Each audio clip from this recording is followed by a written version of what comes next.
You know, and we all have our 15 minutes of fame, and I'd like to take a couple of my 15 minutes to talk about the rights and the wrongs in the world of professional wrestling. And it is for the WWE Championship.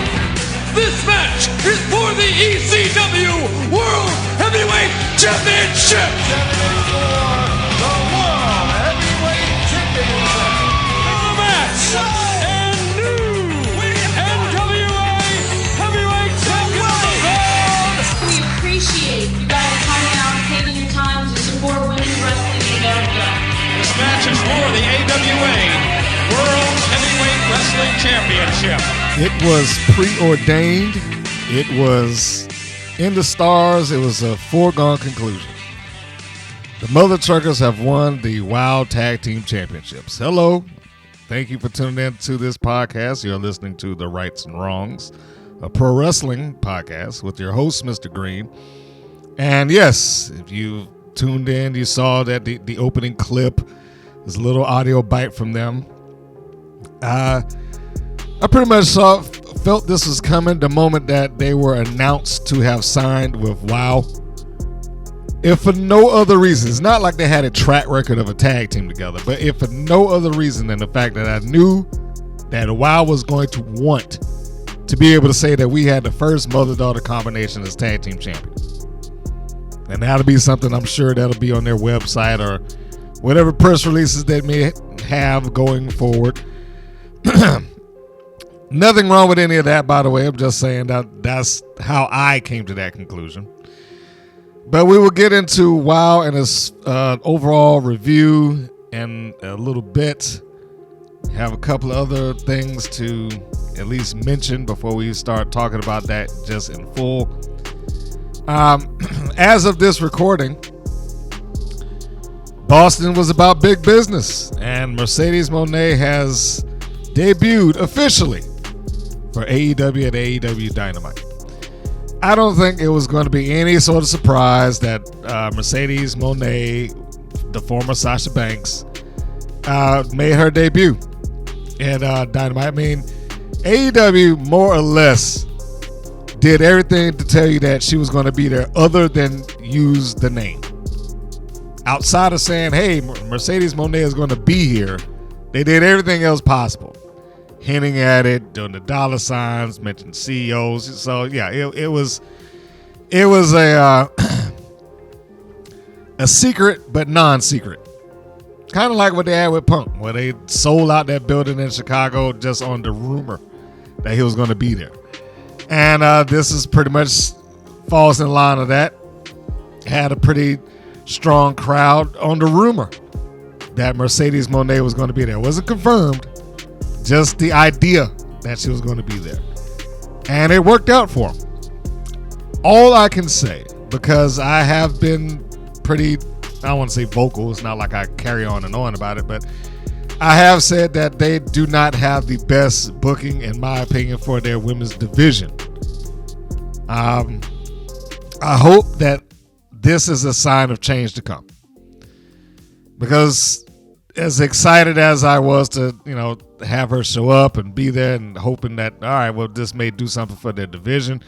At the same time, it's not as if we haven't seen the big entrances and the big, debuts before, and sometimes they not go anywhere.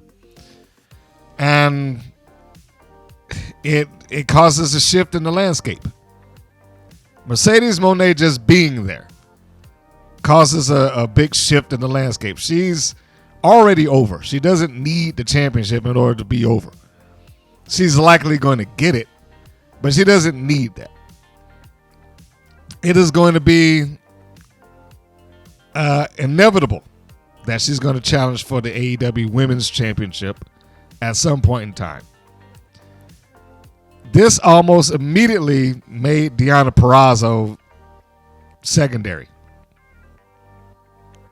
I hope that is not the case. I hope that the booking is strong. I hope that they're able to keep everybody on their course, and at the same time, build Mercedes Moné into some real quality matches with some people before she gets into the championship. But like I said, when you have a bigger fish come in, it usually alters the landscape one way or the other. In this particular instance, at least right now, she's casting a long shadow over top of the women's division.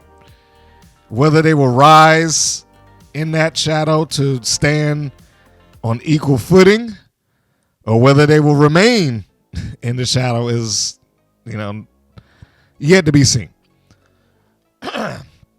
Sorry about that. Also, it was reported that Naomi and Bayley were in Boston ahead of Mercedes Moné debut. I mean, I like that wrestling has not, or at least this incarnation of it in WWE is not so hard up about people going to see and wish their friends well. It does break a bit of kayfabe to some degree. Well, no, actually, it doesn't. I take that back. It doesn't. Because I forgot Bayley's not a heel anymore. And Naomi's not a heel. And at this point, Mercedes isn't a heel. She's in a different company, but she's not a heel. So, yeah, I retract that. It doesn't cause any problems. Been different if it was like Bayley and she was still the heel that we've known. But no, this is actually all right. And getting back to the original statement, I'm happy that they're not as stringent about that when they will at least allow somebody to see it. I'm surprised they posted the pics, but I'm still happy. Still happy to see that. That was good news. Unfortunately, there is some bad news in women's wrestling. Can we list her as a wrestler? She's a participant in the wrestling business. And despite the fact that she isn't a good wrestler, does not make this any less sad for them. TMZ Sports reported the split of CJ Perry and Miro, who we formerly knew as Lana and Rusev.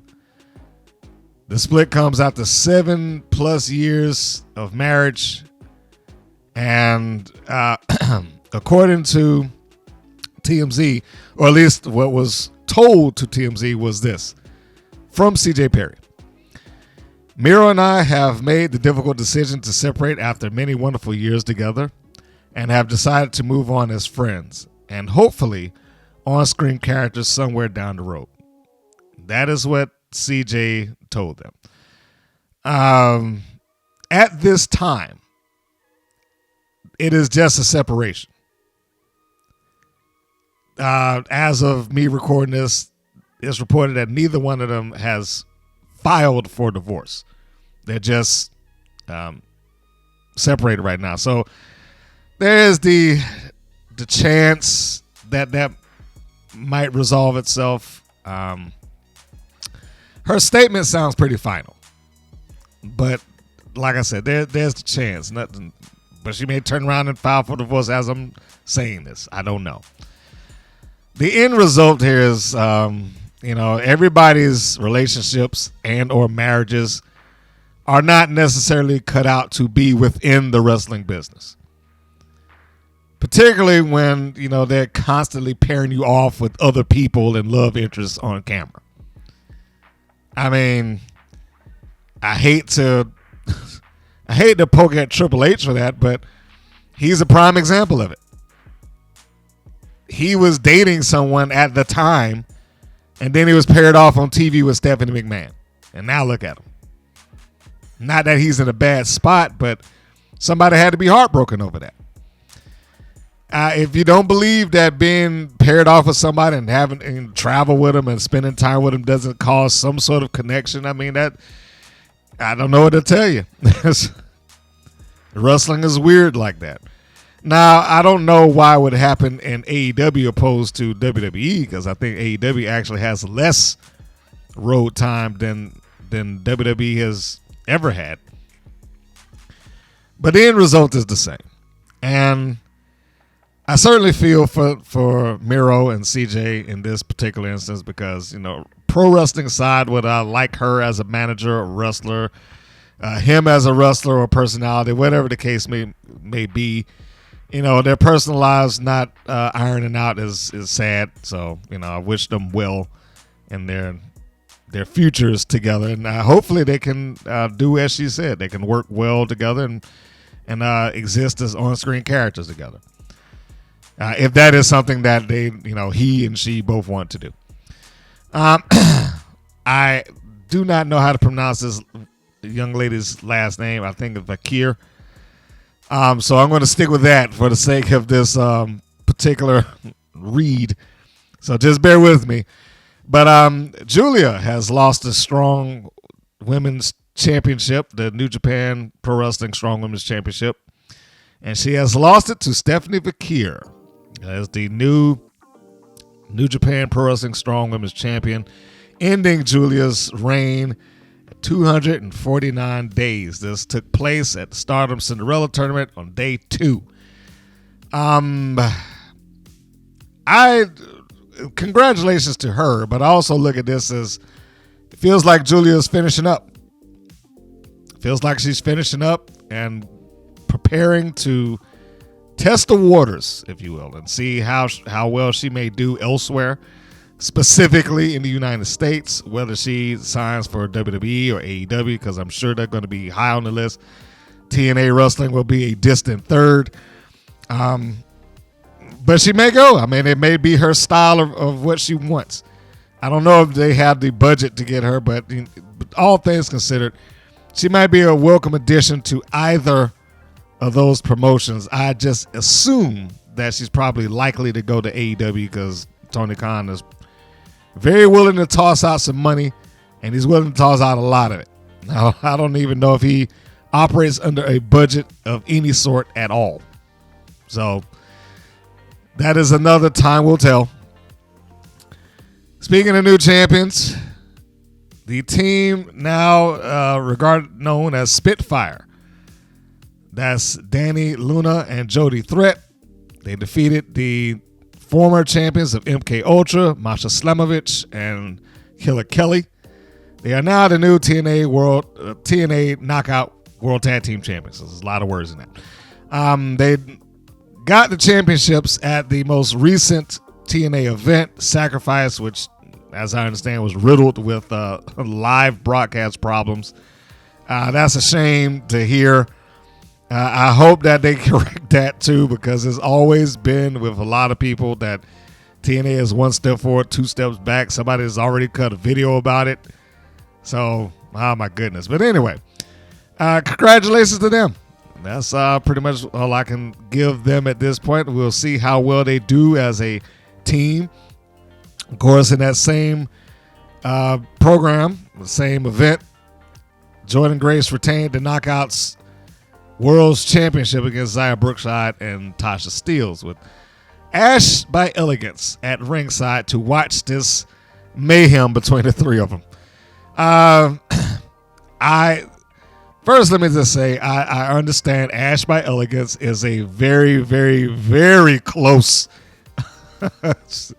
act to what is going on in AEW with Toni Storm right now. It is very close, very close. I mean, she's got the whole new look, like almost a classic Hollywood star. She's got her manservant. She's being treated like a starlet of sorts. But that aside, I'm not worn out on the gimmick from her yet. I think I'm just happy to see the former Dana Brooke doing something. She's going to have to do something to really define who she is, opposed to what Toni Storm is doing. I mean, she's not delusional in thinking that she's a part of 1930s Hollywood and whatnot, but she does appear very classic in her look.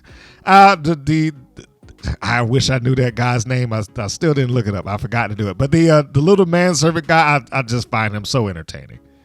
So entertaining. At least right now I do. I like, getting the microphone and doing this whole entrance. I mean, even in a silly way, he seems so sincere to like, she's the greatest. This is Ash by Elegance. he was just very entertaining for me. Very entertaining. Did that cover all my news? I think that might have gotten everything other than AEW had a women's main event. That was big. Willow Nightingale versus Riho. And at the end of that, Willow gets to raise the hand of the new signee with Mercedes Moné coming in and having her hand raised by Willow Nightingale. Oddly enough, who was also a former WoW girl as eye candy. I do believe that her time with WoW at this point is long done, and I doubt that she will return to being eye candy anytime soon, if ever. Leaning heavily on if ever. But Willow Nightingale won, so congratulations to her. All right. And with the pounce, no less. Shout out to Monty Brown. How about that? You know, I don't know if Riho is she's such a tiny thing.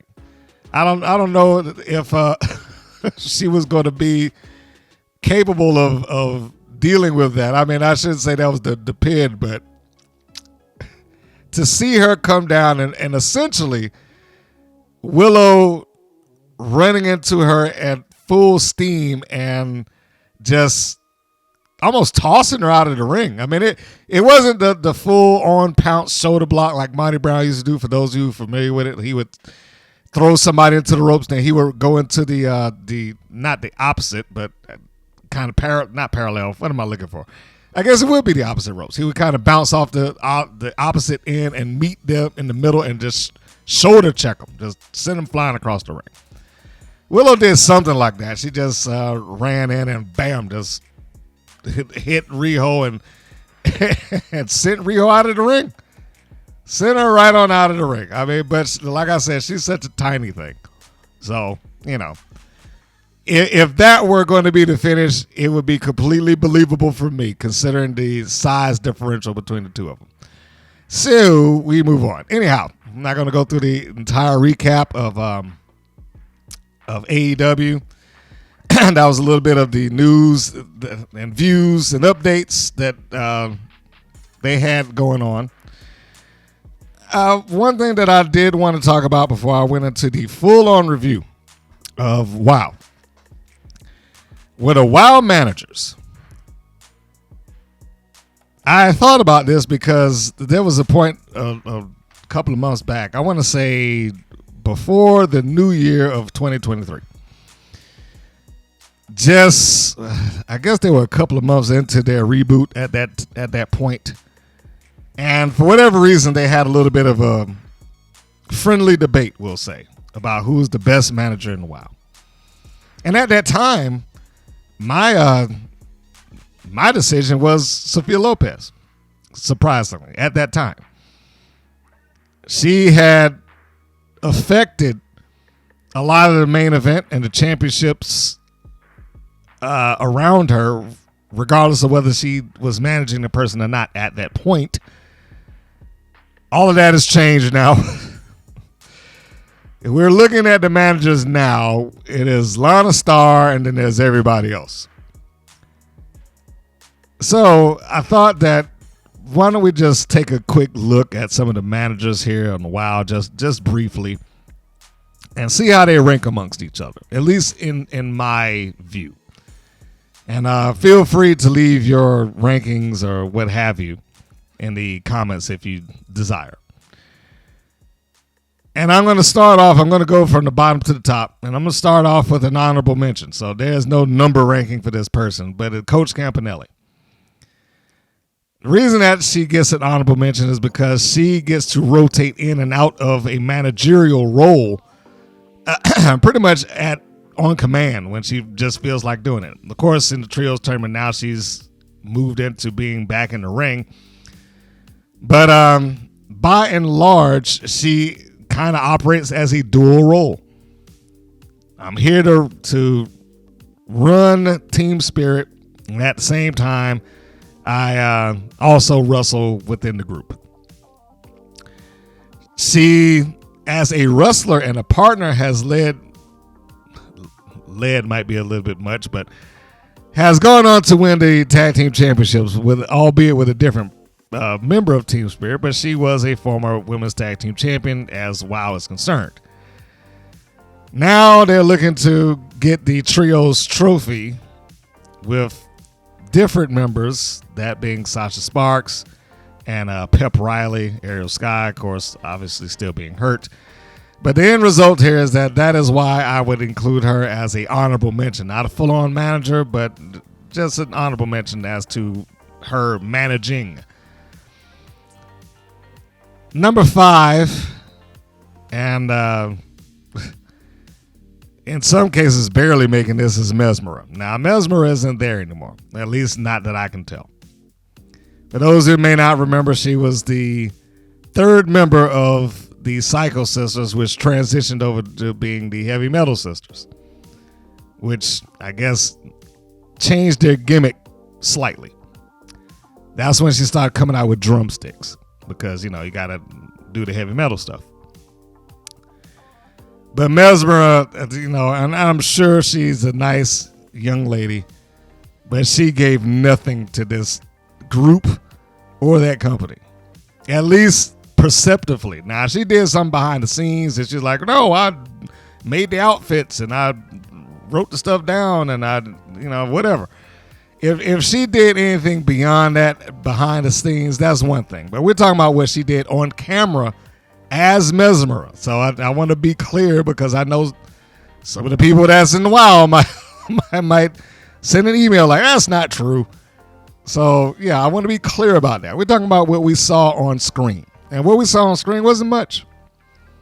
She is maybe the only person that I can recall who they advertised as having a singles match the following week that never took place. And every time from that point out, she had never had a match that did not take 2 other people, that being Fury and Razor. So, I mean, a lot of times it just felt like it was a 2-on-3 handicap match when they did have the Heavy Metal Sisters wrestle off against somebody, because Mesmera was the one person who just could not deliver in the ring, at least not long term. She might be able to get in and do a move or two, and that's how you disguise it. You put somebody into a tag match and then you have them do something, take a shot here and there, tag out, and work the corner. But as a manager, kayfabe University didn't lead them to any sort of championship. She didn't cut any promos, so she wasn't a good mouthpiece for him. Razor pretty much offered that.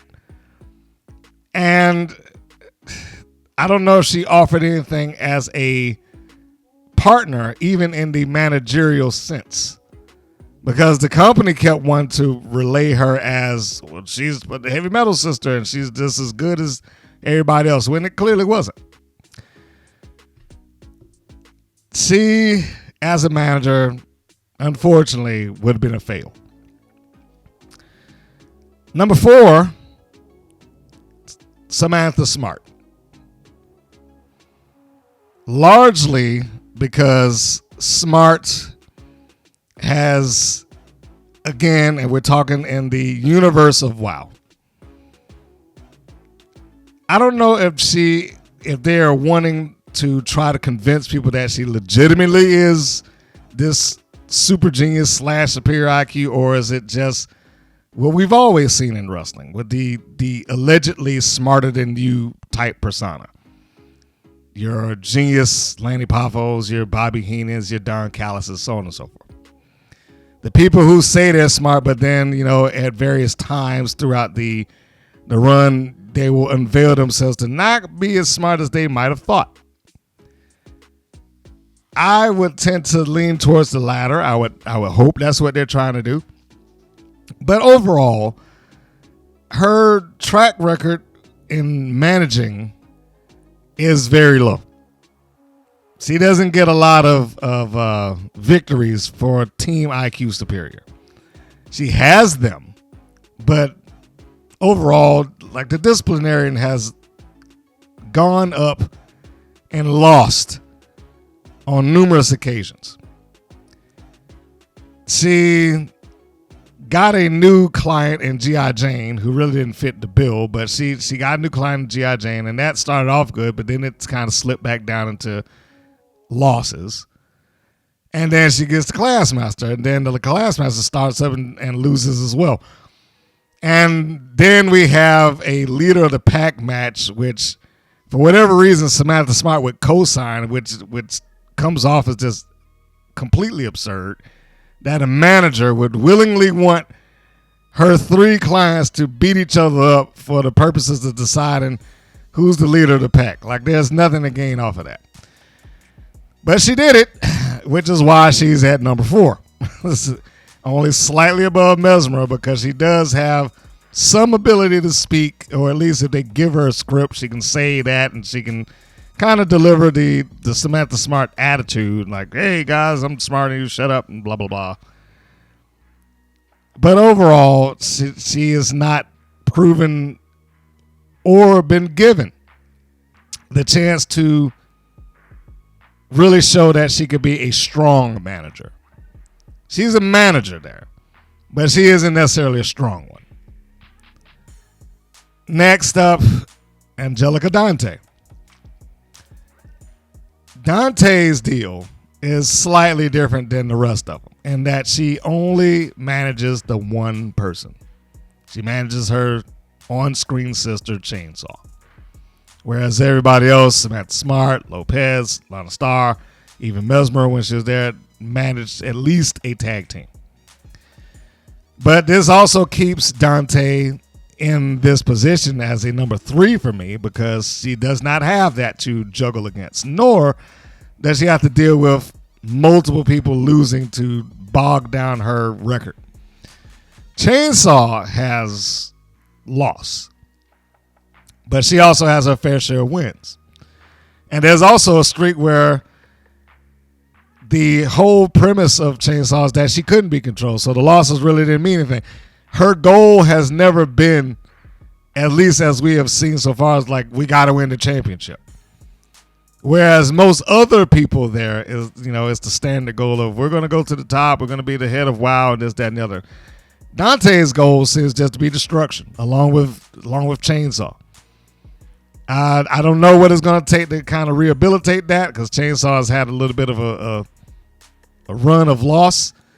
She may need to disappear for a while, and Dante could just stay around and do the talking for her, just to keep people, interested in Chainsaw and what she's doing.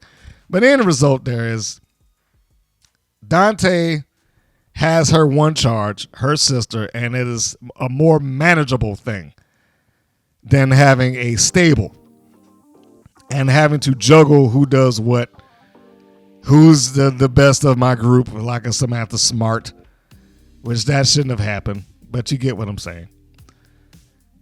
Angelica Dante has also grown, in my opinion. I don't know if somebody suggested it to her or not. I always liked the whole thing where she comes out with the apron that's got the faces, the skin faces kind of sewed into it, which is really, if that was a horror movie, that would just be absolutely disturbing. But the little faces on there, and uses that as a means to signal to Chainsaw what I want you to do next. She started pulling at the nose of the faces on the apron, and then Chainsaw pull at the nose. She starts poking at the eyes, and then Chainsaw start poking at the eyes. So yeah, I mean, I like that. It brought Dante's stock up with me. I hope that she at least checks into some other managers out there and learns some other stuff and continues to grow as that. But I lose a little faith when I say things like that, but that's what I hope. Number 2, just based on the names I've mentioned, I'm pretty sure you can figure it out. That's right, Sophia Lopez, the world's greatest attorney. On the plus side, she still was featured pretty heavily. She had, although being a not good feud, she got to have a feud against the top heel faction, with her own little faction. Preceding the rebooted season, as I stated before, this is what really kind of pushes it for me as far as her being the number 2. She affected the main event / title scene in WoW in the previous incarnations of WoW. Whether that be helping Lana Starr get the contract of Amber O'Neal to Beverly Hills Babe, whether that be going to the quote board so that a team that hadn't wrestled in over a decade can come right back in with the championships that they never lost. Things like that. Taking Rivera and putting her in a partnership with Sanchez. Getting the videos of her going to Mexico and bringing back Tormenta. All of that. It's not exactly as, to the T what I'm saying, but those things in some form or another took place. The downside with Lopez is that even though she has a nice charisma and a good look, she probably isn't the best mouthpiece for Las Banditas or Tormenta. Well, she's a better mouthpiece for Tormenta because I think she can at least speak to where she's understood. Tormenta on TV has not shown that. She only speaks Spanish. Also, there was a little bit of confusion with what Sophia Lopez was offering. When she came out initially, and I really was getting on about this, she would come out and she would shake hands with the fans. She would walk up, smile, and shaking hands with kids and this. But then she'd go in and be in the corner of the heel, and then she would cheat. And I was saying, I don't know what they're trying to get here. Is she supposed to be insincere? Is she supposed to be just lying about caring about the fans and whatnot? Why would she go and shake hands with them? And she's an attractive woman, so her coming up and shaking hands with people and smiling and presenting well, it's like, why would they boo her following this? That doesn't make a lot of sense.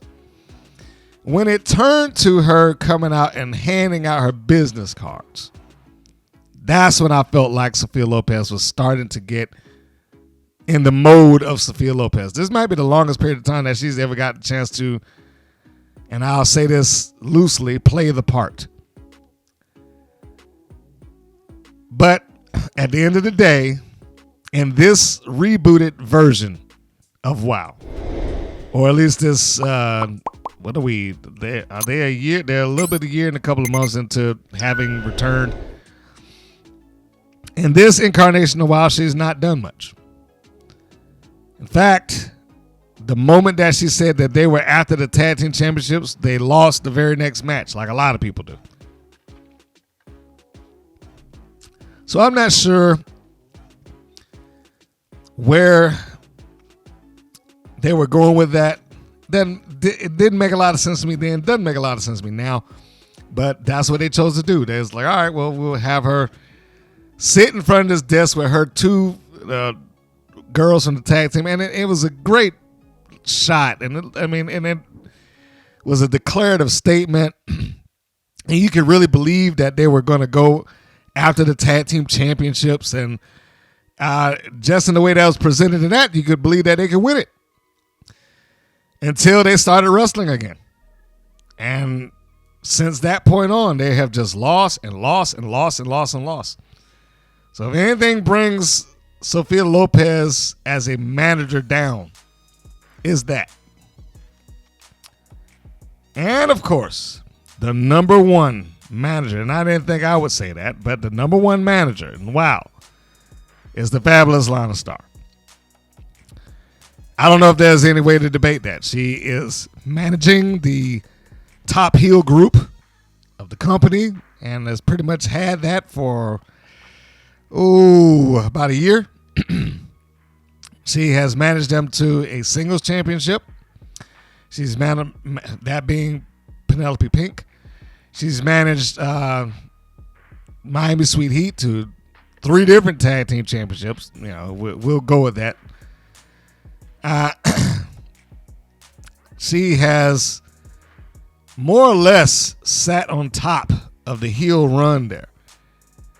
Even with Vicky Lynn McCoy, there's no championship for her to win, but in storyline, even though I thought it was a ridiculous way to do it. In storyline, she was responsible for instructing her enforcer to eliminate Leah McCona. So, aside from maybe she would not be able to cut just a fresh, clean promo, and I'm guessing that would be the case because of the background. Even with that, that is a small thing to kind of, weigh against her. That is, she's not a promo master. Overall, she would be the one. She would be the top manager that company has. Unless they suddenly start rehabilitating Lopez and Smart and Dante and Mesmer. But Lana Starr is over top of all of them by a mile. So we will keep our eyes open. We will see if any of that changes as time goes on. So now that we've done that, I think we all know what time it is. It's time to get into the show and discuss WoW and its latest episode. This would be episode 78. The title, a very important main event. The season run, 226. The air date, March 9th, at least for me. It was probably the weekend of the 9th. For some places, it's going to be for the 10th. I shouldn't say oddly enough, but I did read that some people have said that they weren't able to see WoW anymore, which is I'm a little kind of surprised, but also not really. So, in any case, I'll start off by saying this. The overall episode is not bad. I know I give WoW a hard time a lot. And there's things in here that I didn't necessarily agree with, but the overall episode is not bad. Starts off with a championship match, ends with a championship match. The only thing that I get on there with most of this is that it's not a lot of build towards a lot of things. Or they feel like they come up short for me. And we'll talk about that. So anyway, the show opens up with Abilene Maverick coming out the ringside to cut a promo. Or I guess to the ring. I shouldn't say ringside. She talks about being a champion, deserving the spot. People start chanting the beast. And she's like, no, Abilene. So one of the things that this hurts this for me is that Dave McClain is talking again. He has to keep talking. I know I said it's less egregious when they're in the ring because he's talking to Nigel, and that's true. It's terrible when he does it for backstage venues, but this one was not good. I was like, let her talk, because it keeps, when she's saying something, he's like, oh, yeah, that's right, Nigel. She did do that, and this, that, and the other, and she won the championship, and blah, blah, blah. I wish he could, I'm not saying don't say it, but I wish he could save that until she was done or express that at some other point in time. Having him speak through the promos does not work. At least for me, it does not work. It takes away from the promo. And the more that happens, it just feels like he feels he has to insert himself into these things for whatever reasons. The example that I'm going to give for that is what happened the last time Abilene Maverick came out. When she came to ringside and she was talking to the fans, they started booing, and then he decided to get up and get on the microphone and say, hey, she told you to be quiet. Like that. There was no reason for that other than to just insert himself into that segment. He, as a commentator / general manager, lead interviewer, whatever titles that he may have, executive producer, there was no reason for him to address the heel and being on the side of the heel, basically. Like, hey, you fans, how dare you boo her? Now, he didn't say that, but that's pretty much what he was intending. Like, be quiet, she's talking. I was surprised he didn't do it here. But here he chose to just talk through the segment and just be overall. So part of that was just annoying.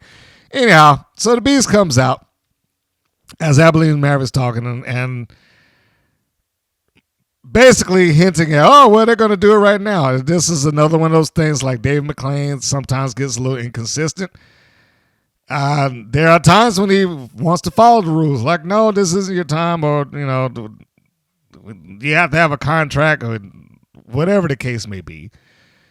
Here is like, hey, they're going to fight. I think we're going to have the main event right now, Nigel. Like I have zero control over when they want to have a match or not.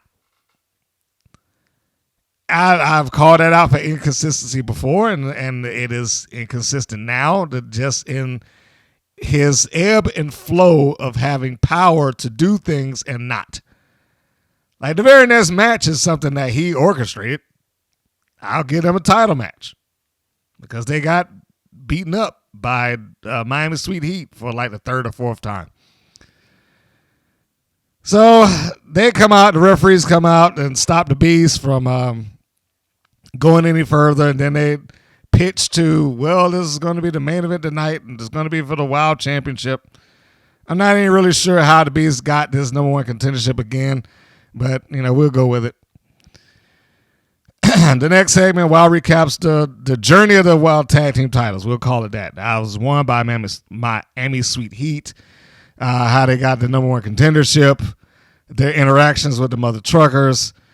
All of this is fine. I know that's there essentially just to set up the next match, which surprisingly was not the main event. It was segment 3, the Mother Truckers versus Miami Sweet Heat. And for whatever reason, here's the first plot hole that I had or issue that I had. It seems like whenever Miami Sweet Heat loses the championship, Lana Starr is nowhere to be found. It's like she decides that, because they did this the first time that they lost. The commentators tried to justify, like, well, Lana Starr felt so confident about Miami Sweet Heat that she chose not to be at ringside to represent them. Now, after I've just given praise to Lana Starr, or, ranked as the number one manager, and she still is, this does not make a lot of sense from the managerial standpoint.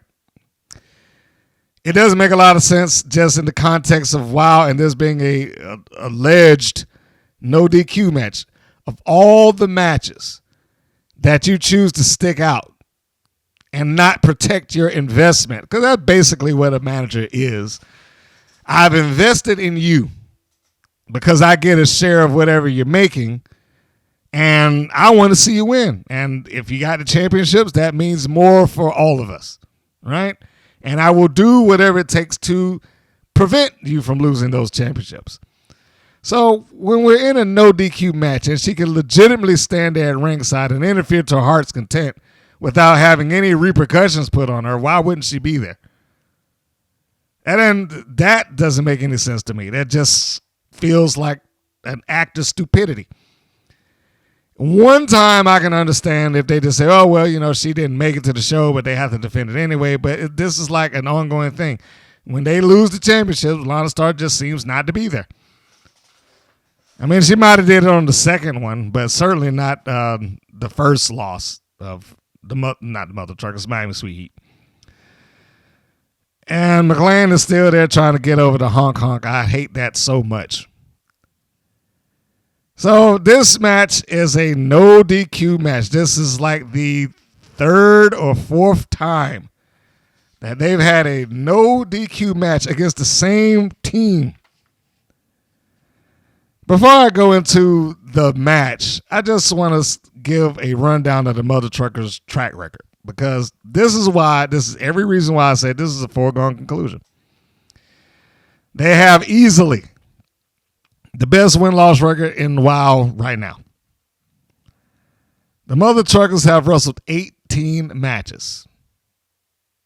They have lost 2.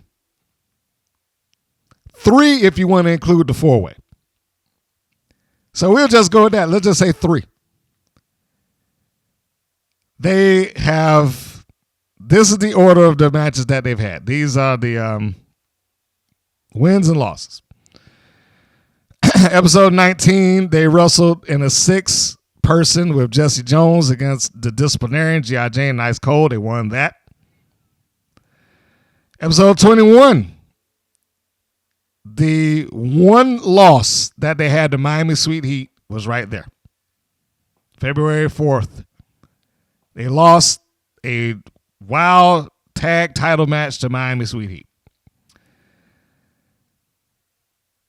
The next episode that they won, episode 23, they defeated BK Rhythm and Robbie Rocket. Episode 27, they lost to the disciplinarian G.I. Jane, surprisingly enough. Of all the teams for them to lose to, the disciplinarian and G.I. Jane. This is when the role starts kicking in. Episode 29, the disciplinarian G.I. Jane, they beat him. Episode 40, the disciplinarian G.I. Jane, they beat him. Episode 43, Miami Sweet Heat, they beat him. Episode 46, we'll call them the Dark Side, Siren and Holiday, they beat him. Episode 48, BK Rhythm, Robbie Rocket, they beat him. Episode 51, Los Banditas, they beat him. Episode starting into the second season. So the number count's going to start over here. Episode 5 of season 2, Los Banditas, they beat him. Episode 7, Los Banditas, no DQ, they beat him. Episode 12, Miami Sweet Heat, they beat him. Episode 17, the Brat Pack, BK Rhythm and Gigi Gianni, they beat him. Episode 22, no DQ again, Miami Sweet Heat, they beat him. Episode 24, the Fabulous Four, represented by Penelope Pink and Vicky Lynn McCoy. Keep in mind that one of them is a former world champion. They beat him. Episode 26, I'm sorry, I skipped one because I said I was going to include the 4-way. So episode 19, they lost in the 4-way, which included Last Call, Los Banditas, and Miami Sweet Heat. Pinned by Miami Sweet Heat. So we get back down to where I was. Episode 24, Fabulous Four, Penelope Pink, Vicky Lee McCoy, they beat them. In episode 26, where we are right now for the Tag Team Championships, also no EQ, they beat them. That is, at least for WoW, as an impressive winning streak. Very rarely do the team of the Mother Truckers ever suffer loss. Very rarely. So I walked into this fully expecting Miami Sweet Heat. I wanted to say the Mother Truckers to lose, but I guess I can say I expected Miami Sweet Heat to lose is what I meant. Expecting the Mother Truckers to win. So it's not important to the review, but I just found it kind of funny that Dave McClain like, oh yeah, I had this match, but I hate seeing anyone hurt. I was like, why are you booking them and repeated no DQ matches then? What do you mean you hate seeing anyone hurt? Because he was talking about the neck problems that Vicky Lynn McCoy suffered for going through a table, and he's like, oh yeah, I don't want to see anyone hurt. I said, really? You don't? So how about not booking these matches then? But I can't even blame the match because I know I've said it before in one of these earlier matches. It is the cleanest no DQ match I have ever seen. I mean, this one might be cleaner than the one that I said that about previously. There's one table, one chair, and one trash can in this thing. There is no mess. They're not fighting all over the ring or ringside. This is such a clean no DQ match. I don't even know why they have this no DQ. Why did they even get to this point? But this has got to be the most organized, self-contained, clean, hardcore / no DQ match I've ever seen. And it's not like I know there's people like, man, this is the greatest. If you want to see a hardcore match involving the same participants, by the way, then go look them up, them being Amazing Maria and Hollywood Haley J on YouTube, and watch that match. That match actually was suggested to me recently. I had seen it already, but it was re-suggested to me in an email. The two of them had a hardcore match against each other, mother and daughter, and it was bloody.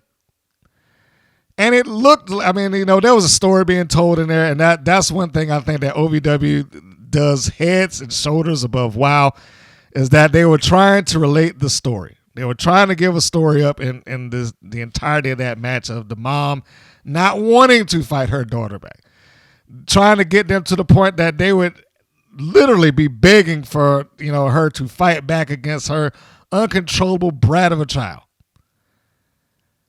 But that's OVW. And again, if you want to see the differences between the two, that is the suggestion. I would say look at that match and then turn around and look at this one, and you tell me which one's hardcore. I could certainly go worse than that, because there are women out there, and I don't even know why they do this other than the need for to mutilate themselves, I guess. I don't know, or for anybody for that matter, not just the women, anybody. But there are hardcore wrestlers out there that go well above and beyond what this is, just in their sleep. The toughest broad in the world, Randy West, for instance. Look her up. But anyway, the match, other than that, they needed this to allow them not to tag in and out. I don't understand the point that they had for having a no DQ and the finish. Because other than that, there's not really a lot of this going on. It's not like they're smacking each other over the head with steel chairs every 2 or 3 seconds. It's not like the trash can is coming to play often. I know they wanted to be able to utilize the Laurie coming off of the top rope and doing the coast to coast on the trash can. I do question some of the logic in there. There seemed like there was points in the match where Miami Sweet Heat could have at least gone for the pin, and they decided not to do it. They're just like, all right, well, now that we got them both down and I hit this cutter, let's go get a table and put her through that. So they go outside and they get the table. This is the finish of the match, by the way. I wasn't intending on giving play-by-play. But they go outside and they get the table and set that up so that I believe it was Laurie that was coming off the top rope to try to drive an elbow onto Holly Swag through the table. When they do this, of course, Big Rig Betty gets up. Lindsay does not see her.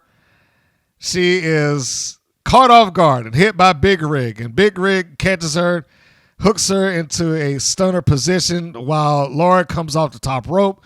Misses because Holly Swag gets out of the way. She drives herself through the table.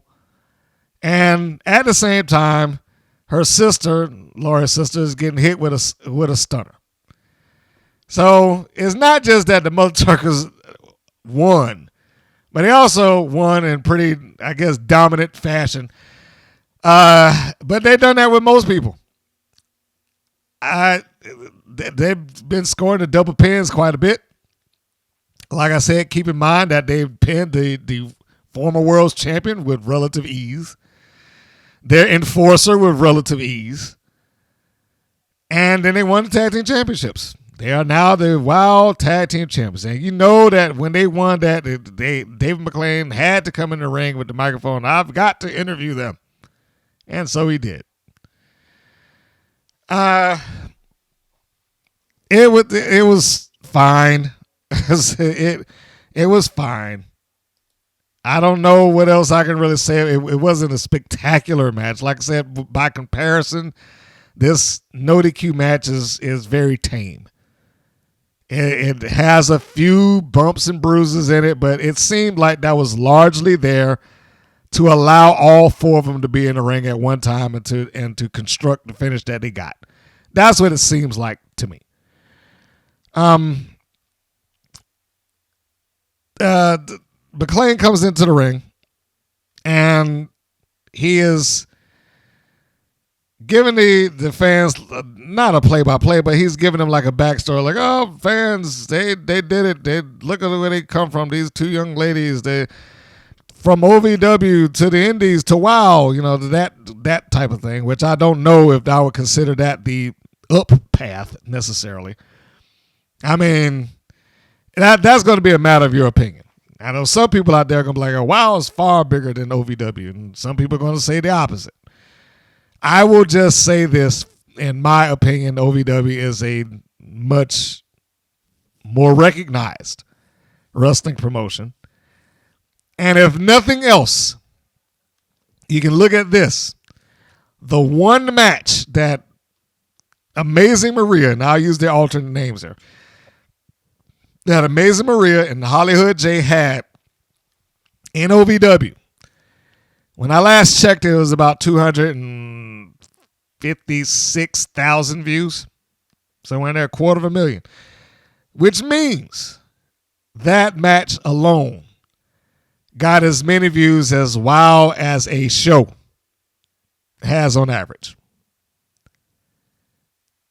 Let me repeat that. That one match has as many views as WOW does as an entire concept, like from 10 to 11, or wherever it is in your time zone. It has as many views as the entirety of that show does on the average. But I mean, look, Dave McClain is supposed to try to make WOW feel like a bigger deal, and I guess he did to some degree. It just doesn't fit for me.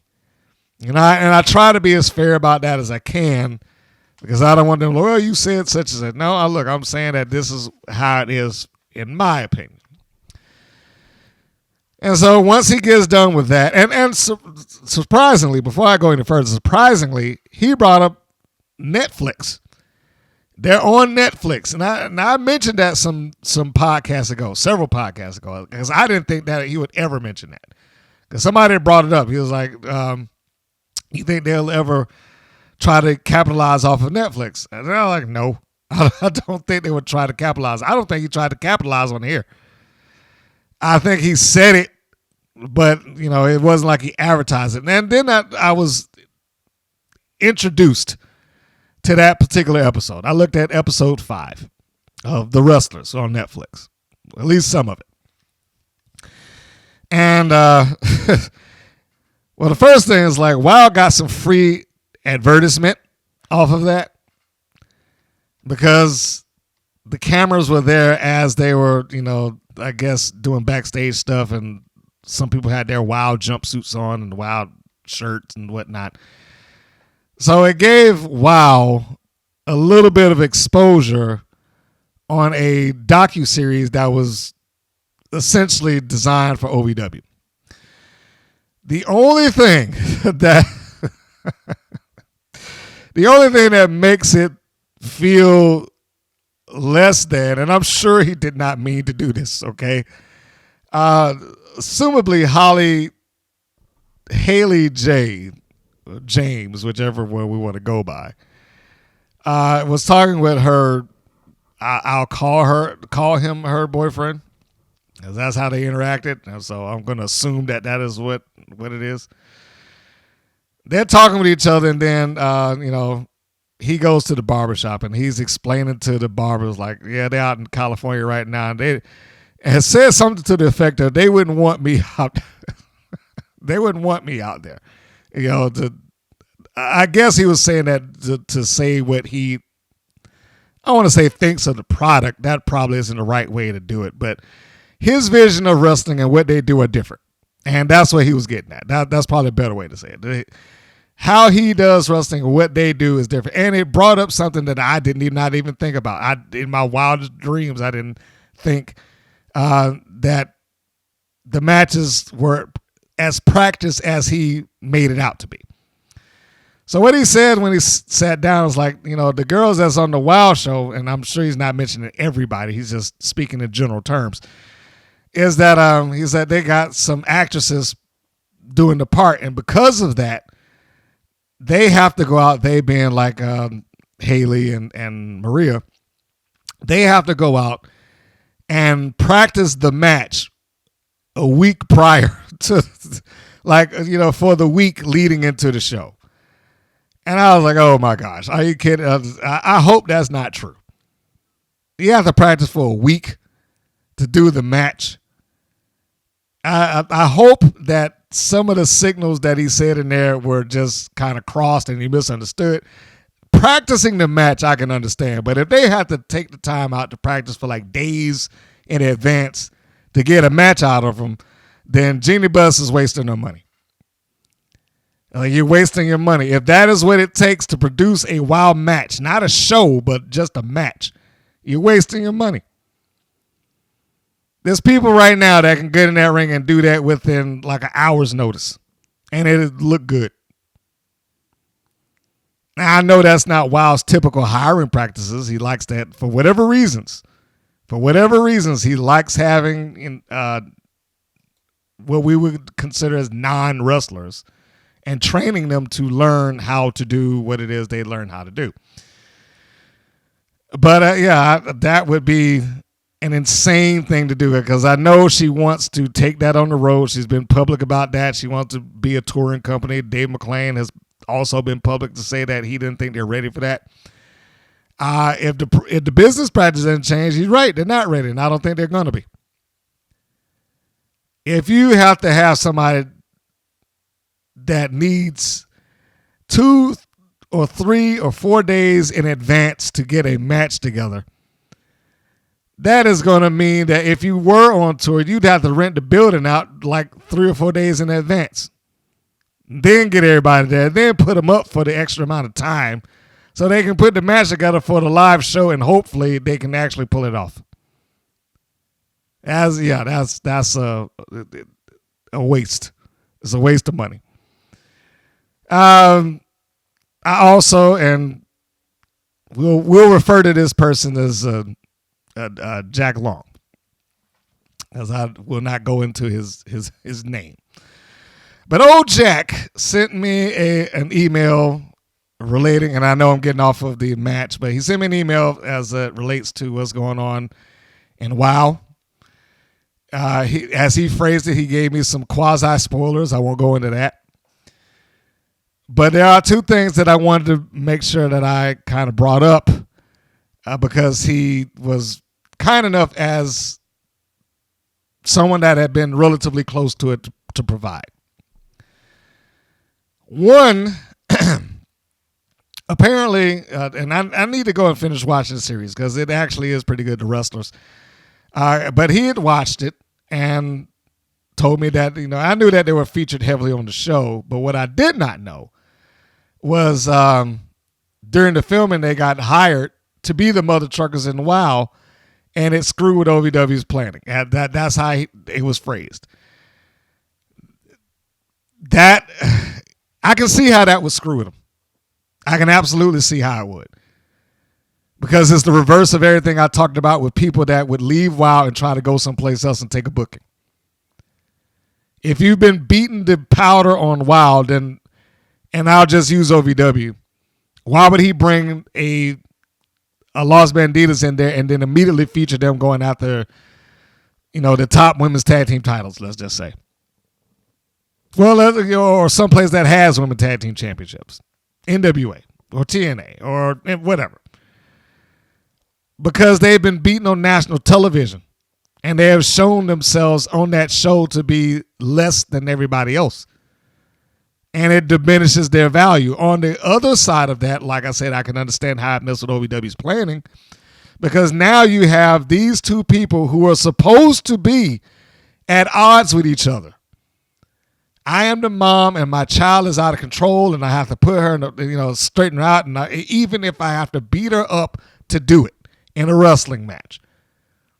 But then next Saturday on WoW, they're Big Rig Betty and they're Holly Swag and they're perfectly fine with each other and they're going after, tag teams on the route to being the tag team championships.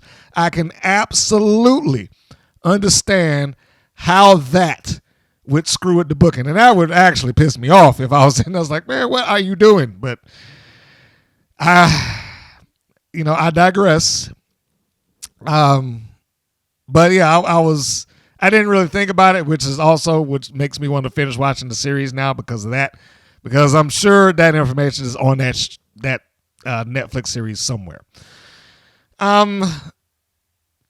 Without getting specific, the other thing that I wanted to make sure that I kind of touched on just a second was the statement I made in the previous podcast, and Mr. Long, has more or less verified the theory.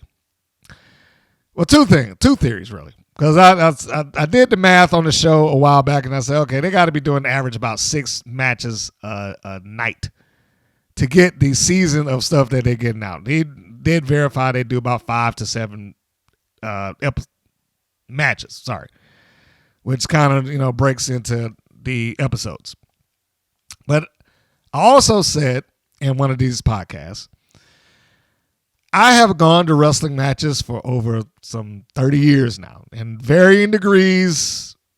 WWE, AEW, WCW, ECW, Ring of Honor, local indie promotions outside of my area as far out as Denver, up in the Carolinas, and a couple of spots in between. Of all of those places I've gone, big crowd, small crowd, high functioning independent, shoestring budget independent, well-funded program or not, I have never seen a group of attractive women appear at a wrestling match collectively and be on the hard camera. Now, David McClain explained that away. It was like, there's some of the girls from SCU came down, and they may be. But it has also been stated, and I'll just leave it at that. Reportedly, there are paid attendees that show up there. And if that is the case, would not surprise me in the least. Not in the least. It does take something off of the pressure of having to do well. And I hope that some of the wrestlers there understand that, especially the ones that are used to dealing with crowd reaction or at least even thinking about going someplace else. That and that goes back to something else I said. I said that with the social media and some of the audience members. That crowd and those people that interact with them are going to give you a false read. If Jeannie Buss thinks that, hey guys, we're ready to hit the road and we're going to take this show and go to Texas and go to wherever, the Carolinas and New York and whatever, in any other, name your city, USA. If that is what she thinks under these circumstances, I don't think that they're ready for that. And at the rate that they're going with the way that they have it set up, it could very well never be ready for that. If you're having to do that, and if you're presenting it at such a point that, it's TV, and yes, we all, when in the TV industry, we always do things to highlight and make the show more appealing. We all do it, regardless of what show it happens to be. And I get it. Sometimes even the biggest wrestling companies have papered the crowd, hand out free tickets, whatever, because it's got to look good when you're producing it. But if that is a regular occurrence, and there are other little things within the email that I found that were very interesting to me, I won't go through all of that at the moment. It feels a lot like WoW oftentimes is backwards to what every other wrestling promotion and company can and will do. The rest of them are dependent on getting people to pay their money to get the tickets and buy the merchandise and order the event and everything else in order for them to survive. With WoW, they seemingly don't have to do that. They could just, as long as they're on TV, and we can syndicate this show out, we can get some money back for it. And as long as Jeannie Buss is there, she can cover the bases. That's what it feels like. Back to the show. The interview ends. I know I got sidetracked from talking about him mentioning Netflix. But Holly Swag cuts an interview cutting her mom off. I'm sure she did that by accident. And, she said she's very proud, as I'm sure they both are. I fully believe that's the only reason that Maria's wrestling right now, is so that she's able to do some things with her daughter. So in that regard, it's a cool moment. The match, the victory is a little underwhelming because I don't think that it had the build that it should have had going into it. This should have been a thing on its own. Not necessarily not necessarily the main event, although I think it would have helped if it was the focal point of the episode and we actually saw the truckers trying to get there without having to be these caricatures of Southern living. And that's pretty much what because the accent gets super stressed. They go off into becoming Flo from Alice or whatever other Southern reference you can think of.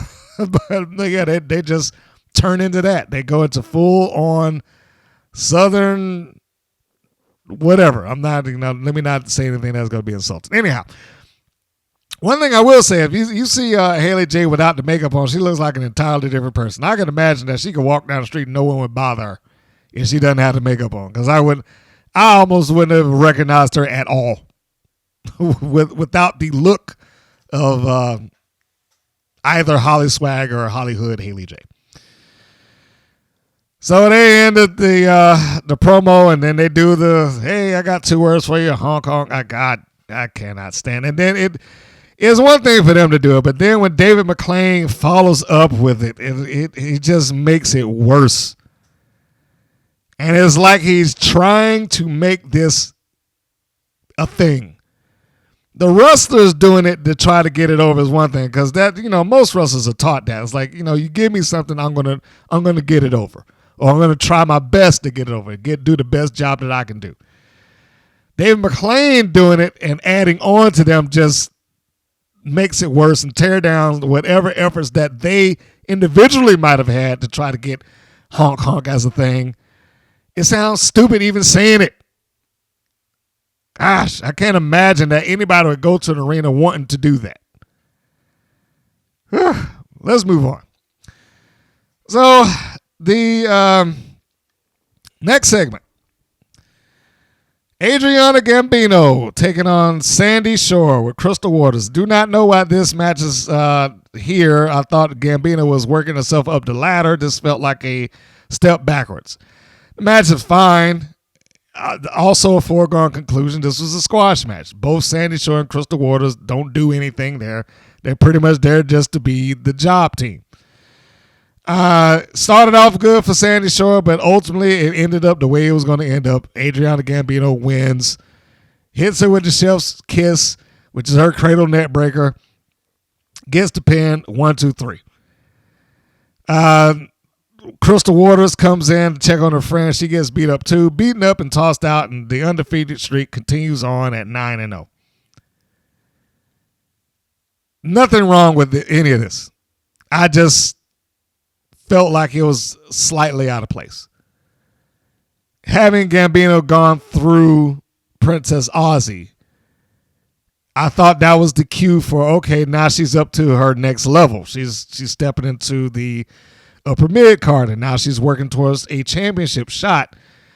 But that didn't seem to be the case here, at least not here. They just had a match just to maintain the streak.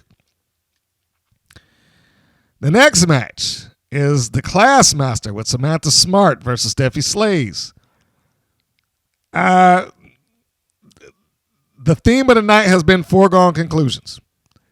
And for the third time of the show, despite her horrible record, I said this was a foregone conclusion the second I saw the ClassMaster against Stephy Slayz, because if there's anybody that had a worse record than the ClassMaster, it's Stephy Slayz.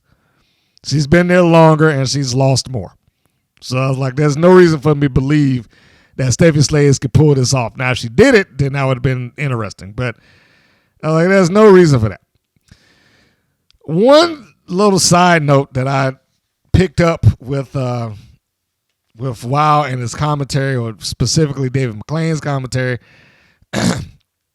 is they always tend to bring up that Stephy Slayz is a nurse. She's a nurse out there in Texas, in Dallas or whatever.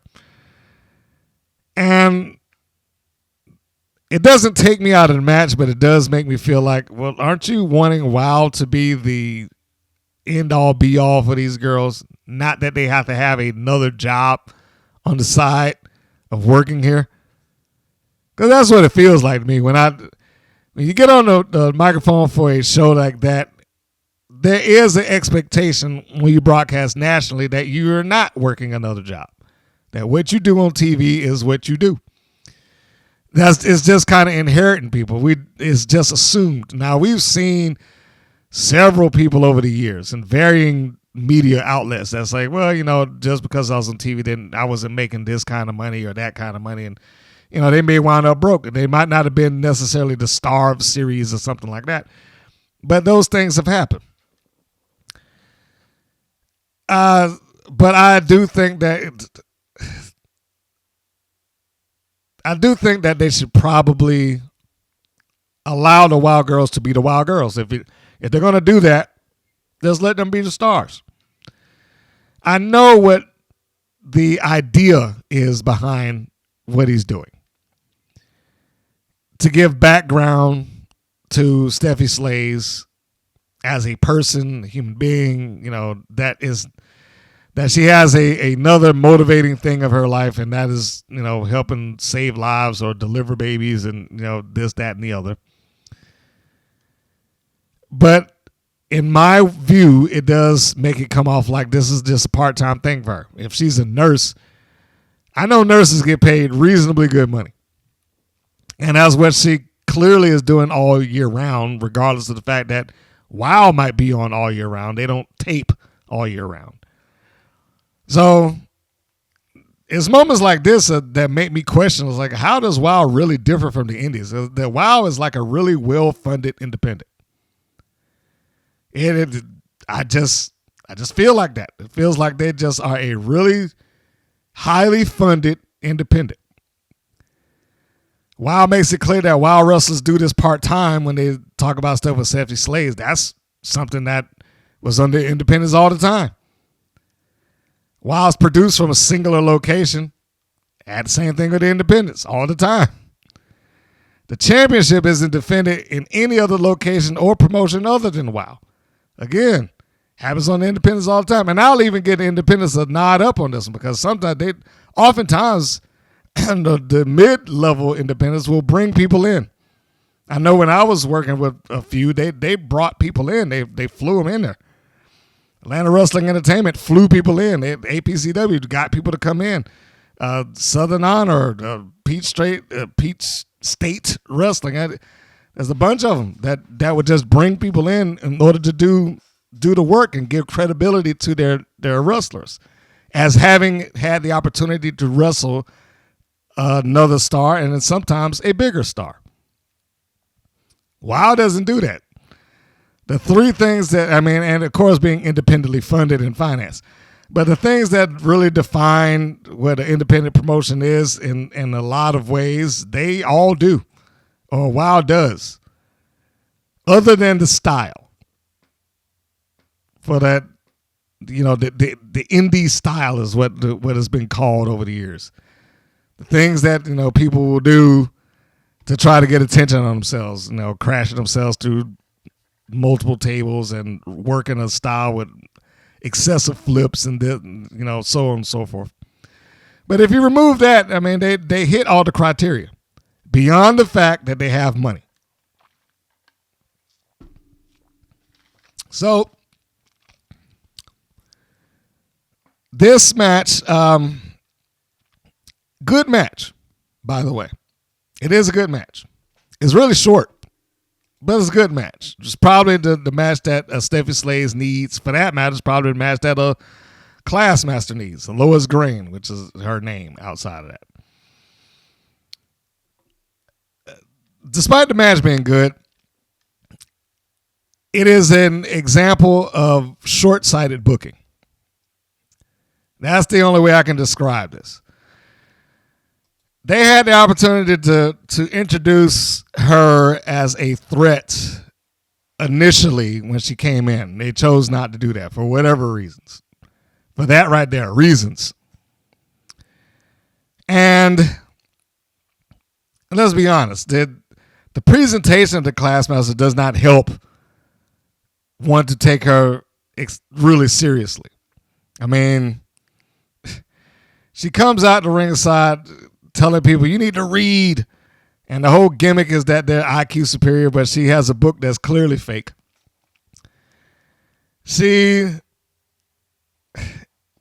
I don't want to be mean, but she offers up this look like she is trying to be angry and mean and dismissive, but it doesn't feel like it's a natural thing for her. That's probably just me feeling that way, but when she is coming out there and she's making her faces or whatnot, it always feels to me like she's playing the part rather than she is actually this person. And then the outfit comes out there with the, tassels and cap and gown. And I don't know why that would be the thing that she would do when Samantha Smart's supposed to be the alleged genius between the two of them, or between everybody that's in the WoW. And the outfit is like a cross between Cher from Clueless and Dean Douglas from the WWF. That's what the ClassMaster looks like. If there was anything that I wish that they would do, is I wish they would retool the ClassMaster. I don't know if I doubt that she cares, because when I see her outside a while, it always seems like there's kind of a air of silliness and comedy attached to her wrestling. So I don't know if this is anything that she's overly concerned about personally. I think she's perfectly fine being the ClassMaster, and she may not necessarily want to be the dominant force in the ring.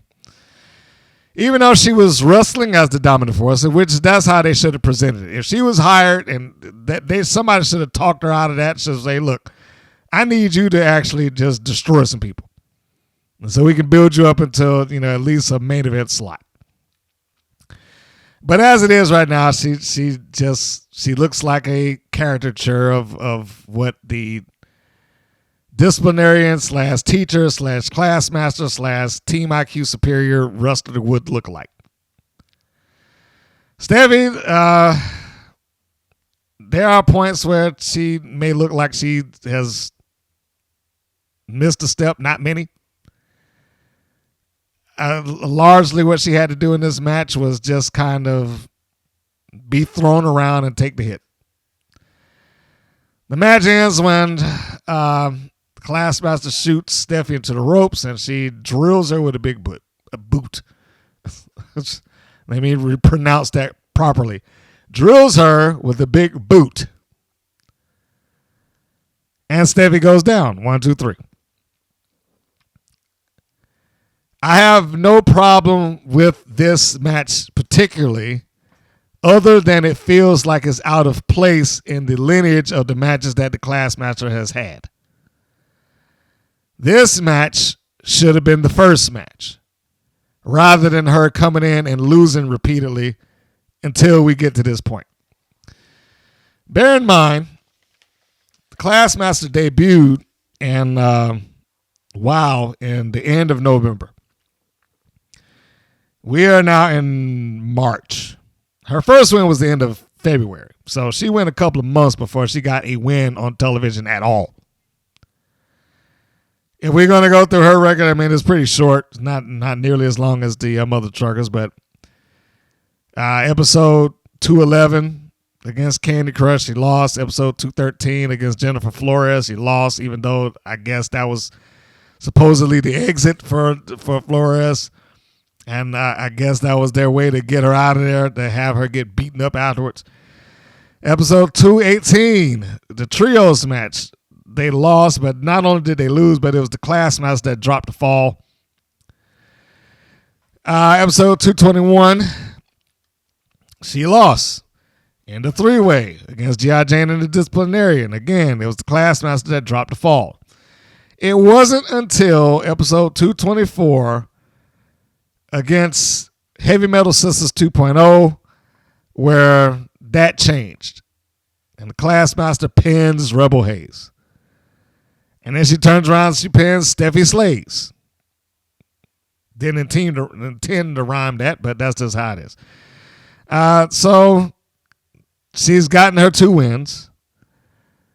Again, the match in and of itself, fine. I just wish they had structured the lineup wrong, because it felt short-sighted to have her lose over and over and over again before we got to this. If anything, they could have should have swapped out Stephy Slayz as being the first match.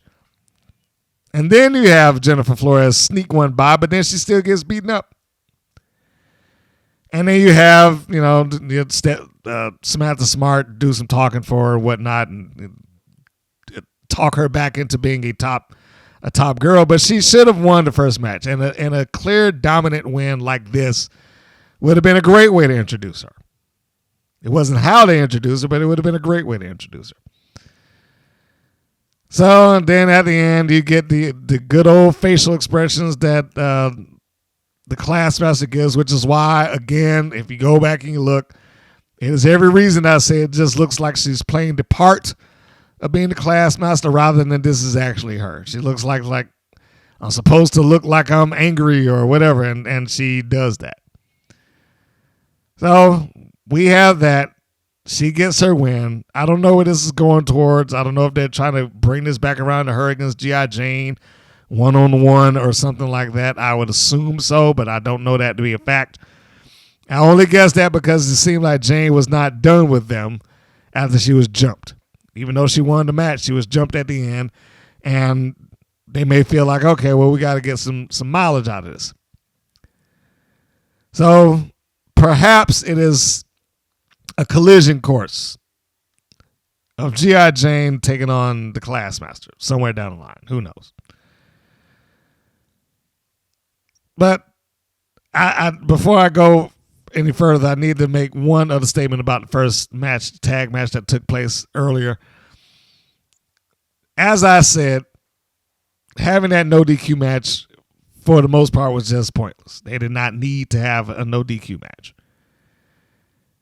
It just felt like an excuse to be able to have everybody in there. But it also caused some awkward moments. One of those awkward moments happened to be when the steel chairs are in the hands of Miami Sweet Heat.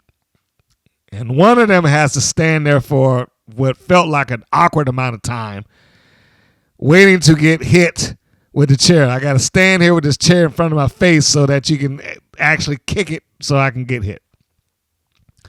The other thing that I needed to come back to is that I don't know what it is about the stunners that's in that company, but somebody's going to break their neck if they keep taking the stunner the way that they do. It just, if you go back and look at the match where after Laurie goes to the table and Swag has her covered. Behind that is Big Rig Betty, and she has a stunner. And when she drops, it's like Lindsay decides to sit on her butt in much the same way as Evelyn Rivera did and Sylvia Sanchez did. Like everybody, the last few times the stunner's been used there, has taken that stunner really awkwardly. And it's probably a good thing that the person applying that hold does not have a stronger grip around your neck. So that you go in the opposite way, you don't jerk any bones or tear muscles and whatnot. But yeah, the chair spot was a little awkward. The stunners spot at the end, also awkward and concerning. So I would watch out for that. They probably need to train some of these people better. Or they need to practice more. They need to get something. Because sitting down in that stunner like that should not be happening. The next segment is the Beast doing a recap on her losing the title and going after the championship. And maybe losing is probably the wrong way to phrase it. Giving it up. She's coming back to talk about that. Or they're illustrating it in this package. They do not acknowledge the loss to Tessa Blanchard. That is ignored. They show her briefly, but they show her pinning Tessa Blanchard. They don't show the unaired season of Blanchard winning and leaving with the belt. They have never gone back to explain that. They haven't talked about how, the Beast retained or regained the championship. It's just she has the belt. And all events that took place in that episode are to be ignored, except when they're not. So, the final segment of the show, of course, is the main event. The main event being the Beast challenging Abilene Maverick for the WOW Championship. Dave McClain tries to put this over as a big deal. Like this is it, fans. This is a big thing for them. I will say this in defense of David. I don't do a lot of things in defense of him and the promotion that he does. We just, probably see things differently in that regard. But it is not an easy thing to try and make this match an important match amongst all the other matches that you've had. Especially when you don't have a tentpole event. If there's anything that I would say would give me motivation to try to get to a TV special, a YouTube upload, a special or pay-per-view or fight or whatever, it would be this. Because trying to get through match after match, week after week, and trying to get one match to be identified as a bigger deal than the last time that you had a championship match is not easy to do. And since their championship matches always happen on TV, like how does it become more important than the last? I have mentioned that I would get the ratings for the shows. I honestly think that the guys at WrestleNomics have just given up on WOW and they don't provide those ratings anymore. Which I need to check with them about it, but it just feels like they don't care. I was really interested in seeing what the ratings may be because the last few times I've seen it, very rarely did the WOW Championship get more people interested in watching that particular episode. I think it happened once that I can remember. Princess Ozzy and Penelope Pink, for whatever reason, fans was interested in that. And fans were interested in Last Call versus the Tonga Twins. I don't want to say that too loud before they try to reschedule that match. Or replace the Wrecking Ball and try a new Last Call against the Tonga Twins so they can recreate it. But to try and make Abilene Maverick and the Beast and the Journey, to get this as a big deal is not easy by any stretch.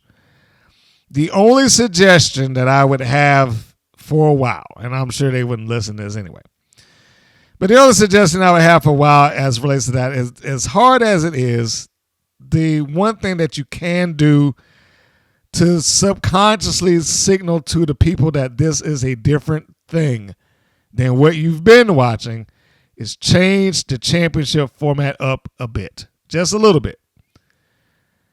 Having a different ring announcer come in. having them do the announcement like you do a big fight. Both of them in your corners, in my corner to my left, coming in at whatever, former wild champion, all of that. Those things do help create a big fight feel at times. And change the lighting. If they have a lighting grid there, if it's as simple as going to the back and like, hey, during this match, do these lights. If they have a lighting grid that allows you to do that, change the lighting. Put something on the video screen in the background. Main event. Just any little thing that they can do, because without having a event to get to, you've got to kind of separate one match from the next as far as it being important or not. And this, it felt kind of important. It just didn't feel important enough. Because I just seen it. And I did not see a journey for the Beast to get back to this point. So for me, it was like, we've already had this match. Yes, it's nice that the Beast as the babyface gets another shot at it, but we haven't been there step by step on the road to her getting to this championship match for us to really care like that. The people in the audience may care a little bit more because they're getting this kind of in short order. Day after day, match after match, seeing this unfold before your very eyes, 3 months worth of television taking place over a weekend. But having done that, or if they could do that, it may change at least the beginning perceptions of how the championship matches are viewed. And if they can do that, and space them out enough, it may change how the fans perceive the championship match.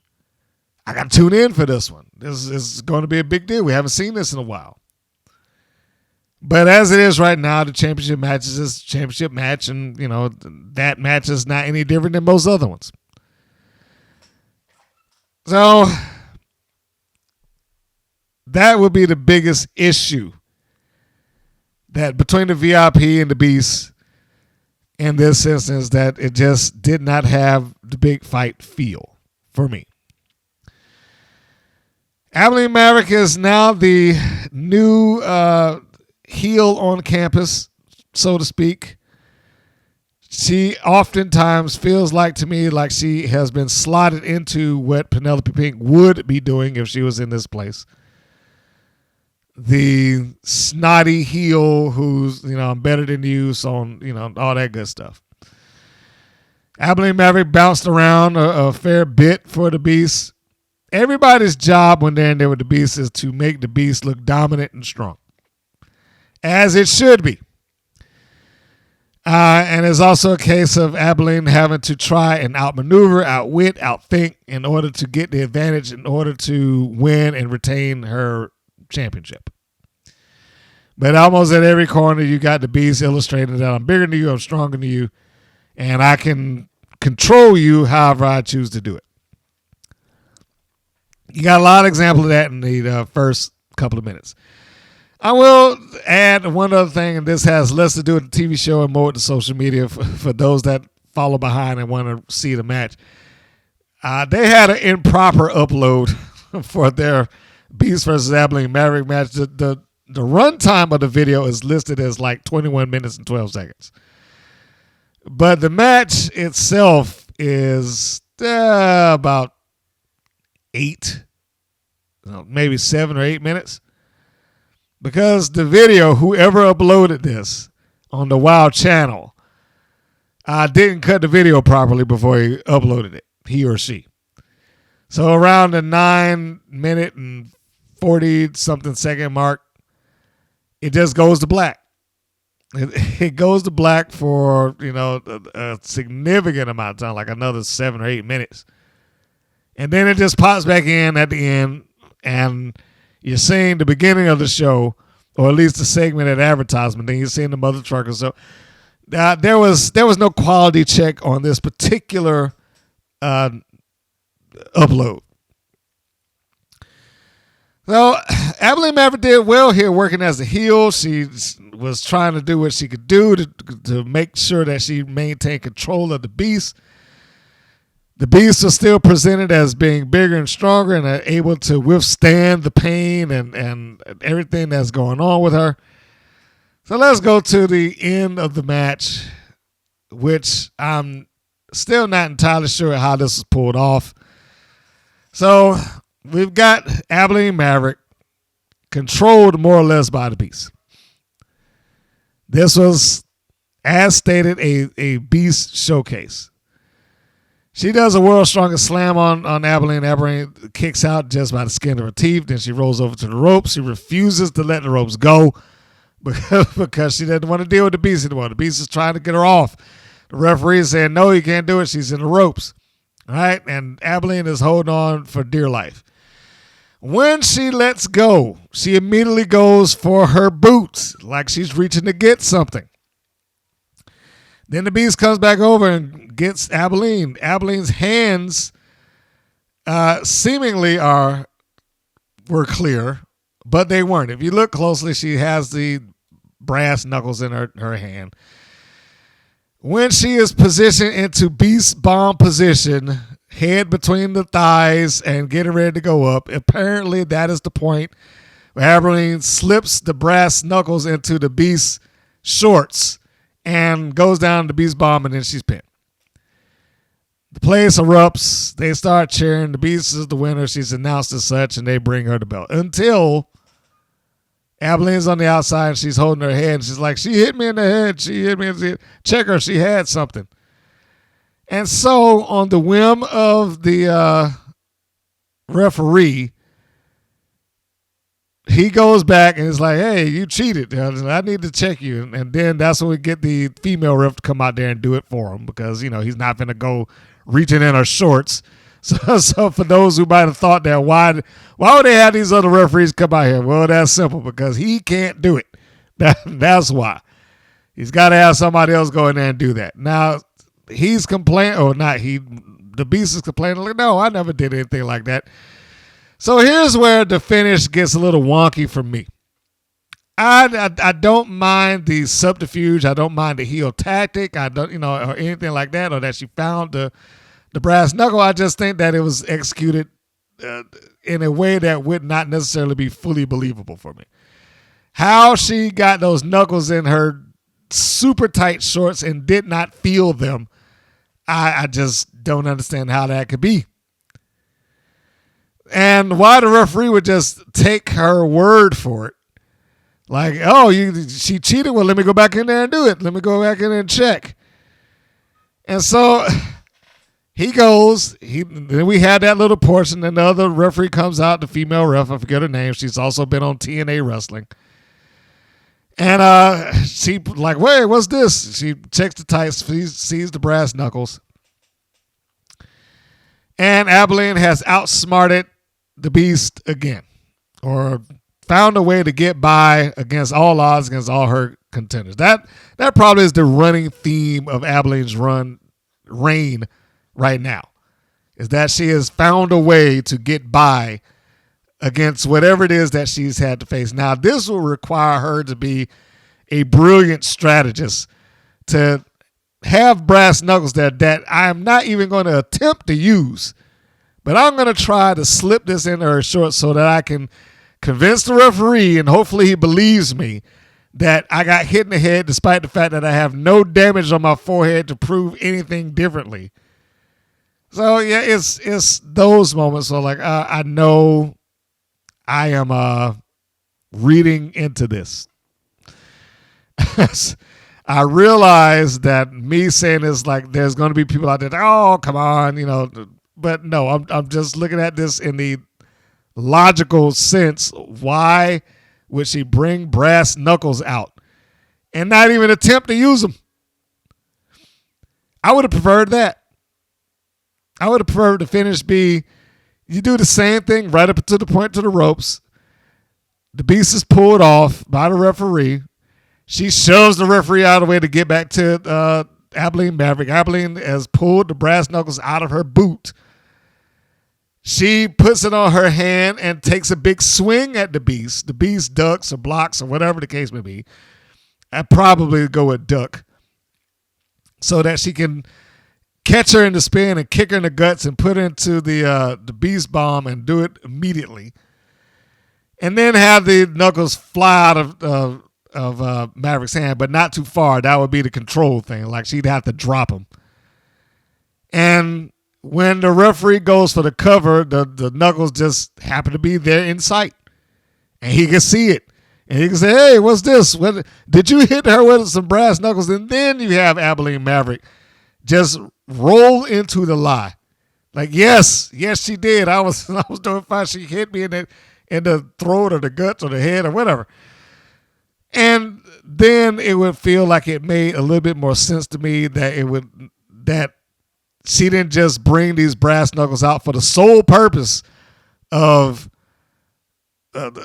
trying to set the Beast up for loss.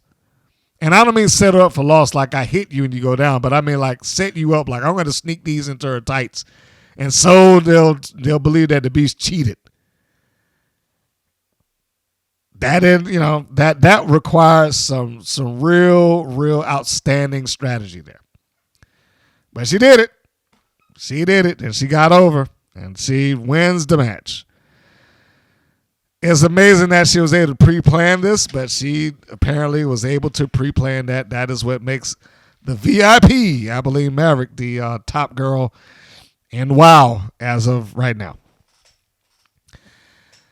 Going back earlier, Abilene's promo sounds good because I think she's a little bit more used to that. She is a former NWA Women's World Champion, after all. I know that's kind of lost to time, but she is. The Beast promo, however, sounds completely scripted.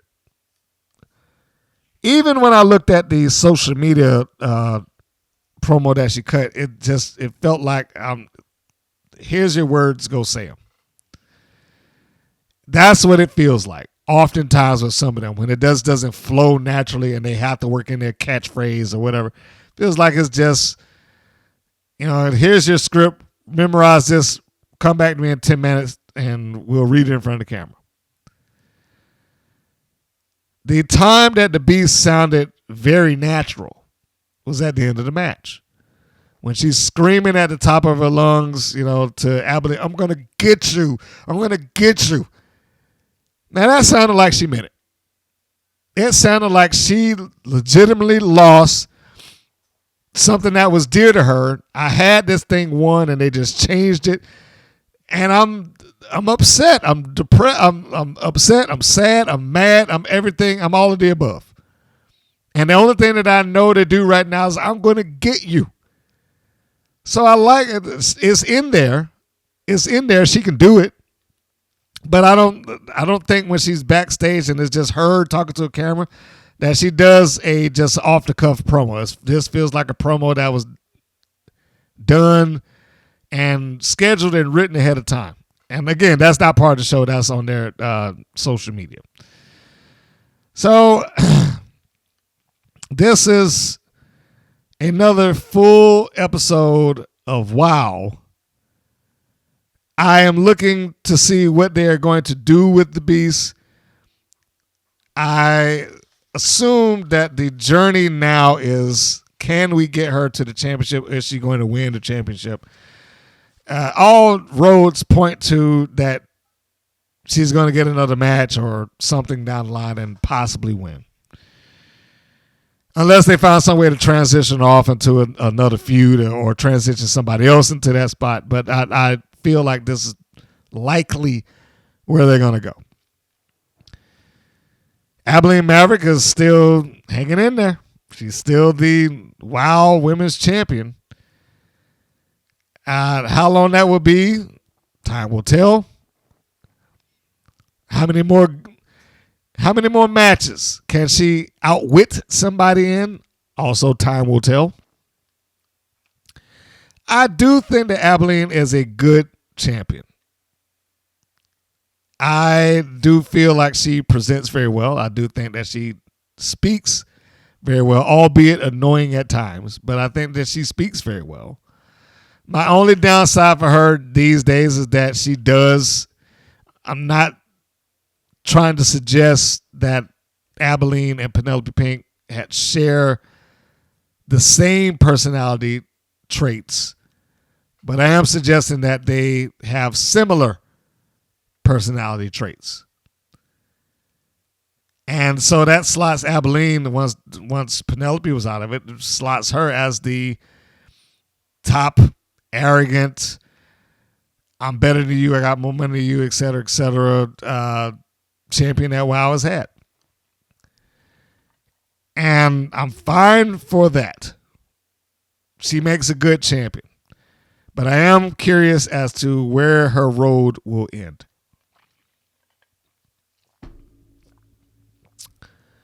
That was WoW.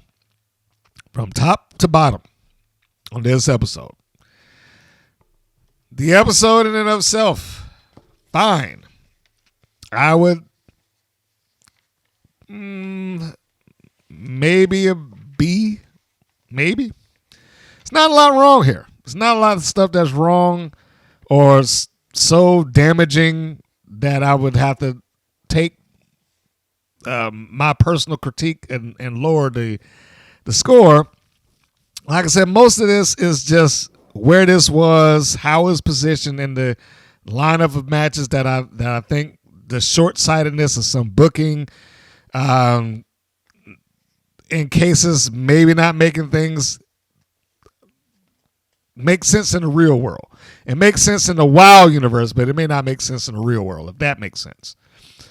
So the full recap here, the Mother Truckers went over on Miami Sweet Heat by Lindsay going through the table for crash and burn, and Laurie gets hit with a stunner. So we got the mother-daughter tag team championship combination. Adriana Gambino defeating Sandy Shore, which was a absolute squash match. The ClassMaster going over on Stephy Slayz, finally beginning to show some dominance. And Abilene Maverick surviving another match with the Beast, her second go round, and she is still walked out as the champion.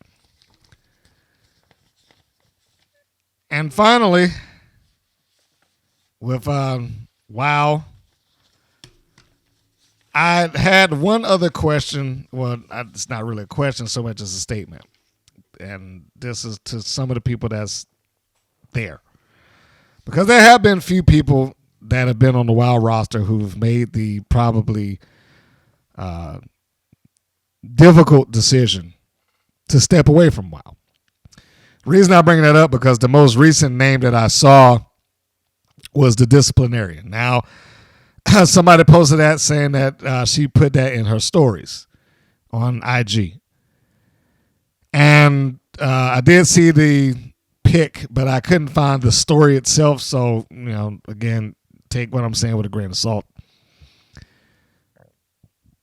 But that does not discount the persons who are gone from WoW since it came back. Persons like Wrecking Ball, Amber Rodriguez, Siren the Voodoo Doll, maybe. We haven't seen her in a while, and she doesn't really do a lot of social media posts, so there's really almost no way of knowing her. Foxy Fierce, also big question mark there. Jennifer Genzi Flores, Leia Makoa, Malaya Hosaka, Randy Rara, Razor, Robbie, Rocket, Glitch the Gamer, and Mesmera. All of those persons are gone from WoW. That's 12 people? I had to do a little count there in my head. But that's like 12 people that have left this roster since coming back. One of which left in very short order. Glitch the Gamer, I don't think she stayed there past like 7 episodes. She was done. And now you can see her on Ring of Honor, and she's been doing some work in Japan and stuff like that. Which brings up the point. The WoW superheroes at some point have a decision to make. Whether to continue with WoW on WoW's television or pursue being a wrestler, potentially a bigger wrestling star in another wrestling organization. That is not to encourage there needs to be some mass exodus out of WoW, but everybody there who has gotten into the wrestling business for the sake of being a pro wrestler, those are the ones that I'm talking to. The others there, all due respect to them, but the others there, your Goldie Collins, your Katrina Jinxes, your Rebel Haze's, your Pep Rileys, and so on and so forth, your Lil J Boogies. With them, I do not expect this to even be a thing. I don't expect them to even think twice about whether they should stay in WoW or not, because WoW for a lot of people is just it's a show. It's like I got a show I can do. I could be on TV. I just played a part of being a professional wrestler. As I stated in the previous podcast, go back and listen to that, and you can hear me read the ad for WoW's auditions. Very little in that post says this is a pro wrestling thing. It says WoW Women of Wrestling as the name of the show, but outside of that, it doesn't say much. So it could be, as far as the person that's answering that ad, it could be anything like Fighting With My Family. It could be like Heels. It could be like the Iron Claw. It could be like any one of those things and not actually be a wrestling show. Because I know somebody out there is like, well, why wouldn't you be able to tell the difference? Because of that. Because there's other stuff that's out there that had wrestling in it that wasn't necessarily wrestling, which is why you have people that audition for it that have no real desire to be a pro wrestler beyond being on WoW's TV. So that becomes the decision to make. And I know there are some there that's going to be perfectly fine and settled into being in the WoW for wherever they are in their career. And I'm not there to disparage a career of any sort, but some of them are probably recognize where they stand in the wrestling landscape, at least currently. If you've been doing this for 20 plus years at this point, you may have resigned yourself to the fact that, I probably am not going to go to the WWE. I'm probably not going to go to AEW. Billy Corgan, not looking for real veterans out there, so he's probably not going to go to NWA, and so on and so forth. So if that is the case and you realize that, all right, well, this is national television, I can do this and get some exposure and I can be paid well. I don't have to travel a lot, and, I can just come on WoW TV and be the WoW superhero. If you're in that position where you're the veteran and this is where you're at, I can see that. I can understand it.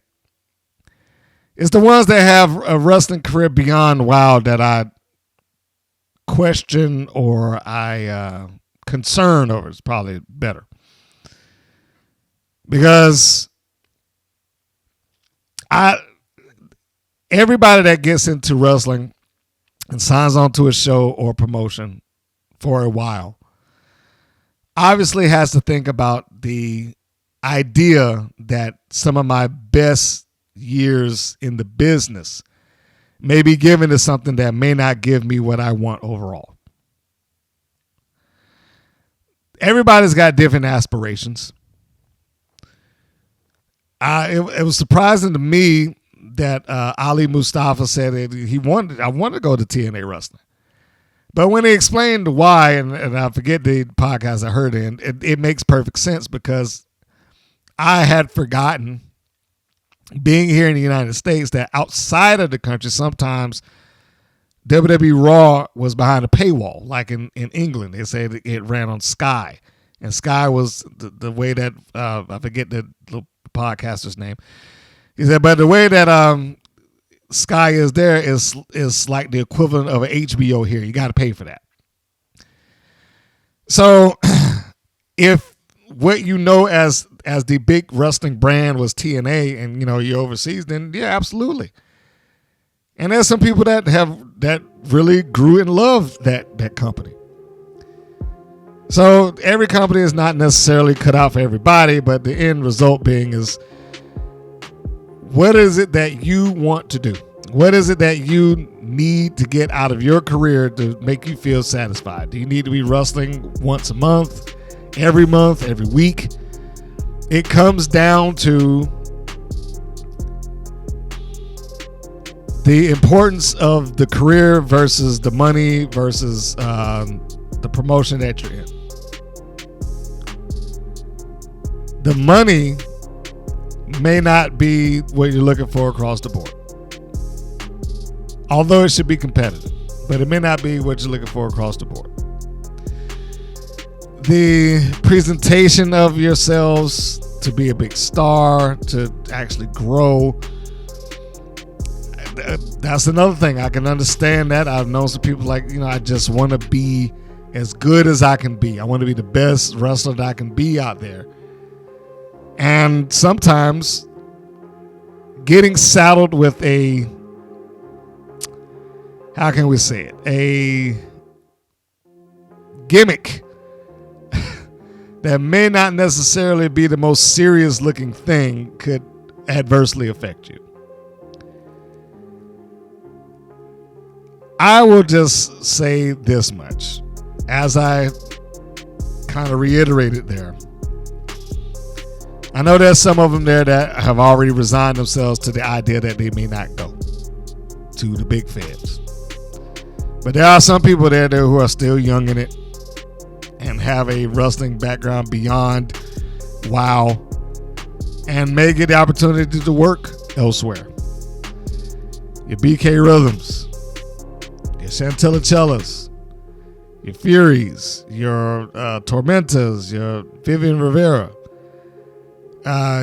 your Santana Sylvia Sanchez, your Santana Garrett's, you can go down the line. There are people there who could just as easily try to find wrestling work elsewhere. I don't know if WOW as a company does anything to help the persons that are there when they are being looked at for a position in a new promotion. I don't know if that exists. I went through some of the Wrestling Observer Awards in one of the previous shows. And one of the things that the real point that I made, not going back through all the categories again, but the real point that I made in that was this. WOW wasn't mentioned at all for that base. It wasn't mentioned at all. It's just not something that they regard as being a wrestling program. Even when they had categories like the best promotion or worst promotion, didn't hit either one of them. Neither one of those categories, not good, not bad, not best or worst, nothing. It didn't exist, which is why I was like, I don't know if that is what they want to do in just staying in there nonstop. I think that it can run its course and they can have their fun and do something, but at some point it's going to come down to, what do we want out of this? Do we just want to stay indefinitely, or do we want to test the waters and see if we can do it someplace else? Think on it. And if I were going to point the finger at anybody for that advice to be, I'm going to say the Miami Sweet Heat is probably about due. So, young ladies, I think you've done everything that you can do in a while. I'm sure you're not going to leave, but I would just make the suggestion that I would put some more effort into the booking of the Go Hard twins opposed to Miami Sweet Heat, and see exactly where you rank in the world beyond WOW superheroes. And I think that covers that. I believe we touched on almost every single topic with everybody up and down the show, and then some. Some wrestling news, views, and updates, and the review of WOW, And of course, my little editorial on whether or not it is important to stay or make the decision to leave. So that's it. I do not have my preview for the next episode, nor have I gone into the press site. I think I did explain before that largely when I get the press release, it is a signifier that the photos from the next episode are up and available. I have not seen that, so I'm going to assume that those photos are not available, and I haven't gone onto the press site again to check that out. So I'm going to try to put that up on the community tab and put that question to you. Is WOW an end destination for women wrestlers? Is that the place that they should ultimately aim to go? Or should some of the people on their rosters, like your BK Rhythms, like your Adriana Gambinos, like your Vicky Lynn McCoys, like your Tormentas, your Vivian Rivera's, your Jesse Jones, Exodus, Genesis, whoever else that's on there that has another wrestling background, should they follow suit of some of the people that have already gone and look for not necessarily greener pastures, but a promotion or a location that will allow them to expand their wrestling career? Is WOW the place that will allow them to expand their wrestling career to the point that they envisioned it? Or should they just stay in the company and try to ride this thing out and go with the flow, and I'll grow and they grow, and then when it finally makes, $5 and $6 and $7 million a year, then I'll reap the benefit of that, however long it takes? What say you? Should this be a stepping stone location, like some people say about your local independents? In some cases, people say that about TNA. Should it be a stepping stone like that? Or should it be the end-all, be-all, like the WWE or like an AEW? Should this be the place that women wrestlers should strive for, and that should be the way that they go, and that's it? Please leave your thoughts, your comments, email, put it in the comment section, what have you. I'd love to read it. And on that note, I'm going to close this up because I've gone a good ways. I've been doing that a lot lately. I'm really surprised that has kind of tracked this far. So, on behalf of myself and the show, this is Mr. Green saying that this is Mr. Green saying so long, and I will see you on the next go round. Take care, everybody. Thank you for listening to the WPN's Rights and Wrongs of Pro Wrestling. If you have questions or comments, please contact us via our Facebook or our YouTube channel at the Women's Pro Wrestling Network. If you're new to the WPN, feel free to subscribe to our channel and like our page. We appreciate your support. Thank you again for listening.